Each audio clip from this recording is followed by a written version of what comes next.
కడపలోని విశ్వనాథపురం వద్ద పెండింగ్ లో ఉన్న రైల్వే అండర్ బ్రిడ్జ్ నిర్మాణాన్ని తక్షణమే పూర్తి చేయాలని కమ్యూనిస్ట్ పార్టీ ఆఫ్ ఇండియా రాష్ట్ర కార్యదర్శి వర్గ సభ్యుడు ప్రభాకర్ రెడ్డి డిమాండ్ చేశారు. కడపలోని విశ్వనాథపురం ప్రాంతంలో నిర్మాణం నిలిచిపోయిన అండర్ బ్రిడ్జ్ ని పార్టీ నేతలు ప్రజలతో కలిసి ఆయన పరిశీలించారు. దాదాపు 35 గ్రామాల ప్రజలు ఈ రహదారిని నిత్యం ఉపయోగిస్తున్నారని, బ్రిడ్జ్ నిర్మాణం పూర్తి కాకపోవడంతో ప్రజలు తీవ్ర ఇబ్బందులు ఎదుర్కొంటున్నారని తెలిపారు. రాష్ట్ర ప్రభుత్వం వద్ద 3.5 కోట్ల రూపాయల నిధులు లేకపోవడం సిగ్గుచేటని విమర్శించారు. రాష్ట్ర ముఖ్యమంత్రి జోక్యం చేసుకుని వెంటనే నిధులు విడుదల చేసి పనులను పూర్తి చేయాలని ఆయన డిమాండ్ చేశారు. లేని పక్షంలో ప్రజలతో కలిసి పెద్ద ఎత్తున పోరాటాన్ని తీవ్రతరం చేస్తామని హెచ్చరించారు. ఈ కార్యక్రమంలో సిపిఎం నాయకులు పాల్గొన్నారు. రైల్వే అండర్ బ్రిడ్జ్ నిర్మాణం అనేక ఏళ్లుగా పెండింగ్ లో ఉంది. ఇది రాష్ట్ర ప్రభుత్వ అధికారులకు పట్టట్లేదు, కేంద్ర ప్రభుత్వ అధికారులకు పట్టట్లేదు, ప్రజాప్రతినిధులకు అసలే పట్టట్లేదు.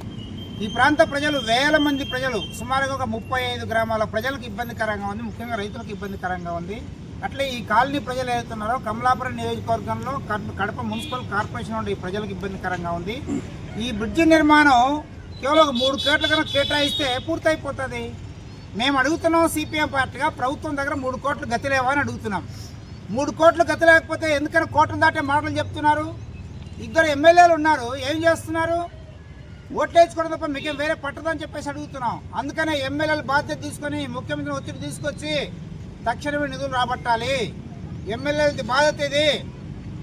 లేదంటే మాత్రం మొత్తం ఈ ప్రాంత ప్రజలందరినీ సమీకరించి సిపిఎం పార్టీగా అన్ని రాజకీయ పార్టీలు, ప్రజా సంఘాలను కలుపుకొని పెద్ద ఎత్తున ఆందోళన చేస్తాం. రాజకీయంగా భ్రష్టు పట్టేది మీరు. రాజకీయంగా భ్రష్టు పట్టాలని కోరుకుంటున్నారా, లేదా ప్రజల సమస్య పరిష్కారం కావాలని కోరుకుంటున్నారా? ఆచరణను రుజువుపించుకొని చెప్పేసి కోరుతున్నాం.